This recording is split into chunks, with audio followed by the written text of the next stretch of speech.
เห็นบอกไปว่านับแต่เจ้าชีวิตเข้ามาก็ภัยพิบัติสองครั้งแล้วแม้ทาง450เจ้าเมืองเชโคตตะบองแม่งมันอึดปุ้ยมันเฮ็ดเอาลมพายุไอ้วันที่22มันมือเขาจึงบ่ไปสมัครเวียกเขาจึงไปสมัครวันที่23อันนั้นก็บ่เฮ็ดลงไป22แม่งอันนั้นประธานแบบคำสาปก็จะมี2คือสัญญาฮู้ทำไปเด่นนำอเมริกานำอิสราเอลสร้างมันบ่แม่นให้ทุกคนว่ามันว่าทำไปเด่นย้ายไปหมดเลยเอาย้ายไปเต็มเลยแต่ละประเทศเป็นว่าตะวันออกอะไรเศรษฐกิจยังแต่อ้อมข้างเฮานี่ไทยว่าจะเอาแท้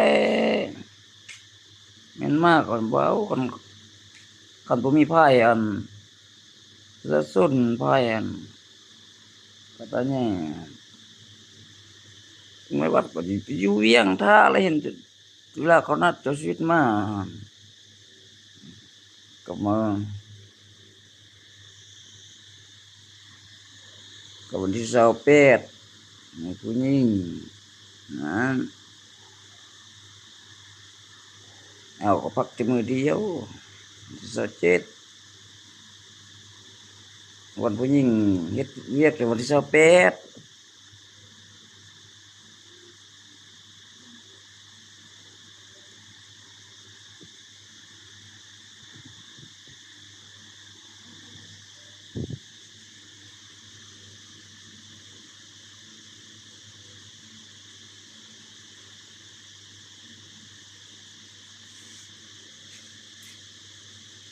คนจริงอันมันจะเอา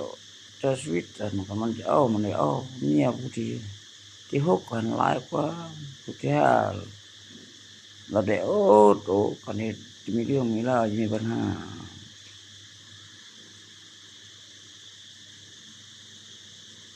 ก็เบิ่งเมียมันก็เกียมยื้อพัวก็จะทำที่โตมันก็ผู้ที่6เสียชีวิตมันจะ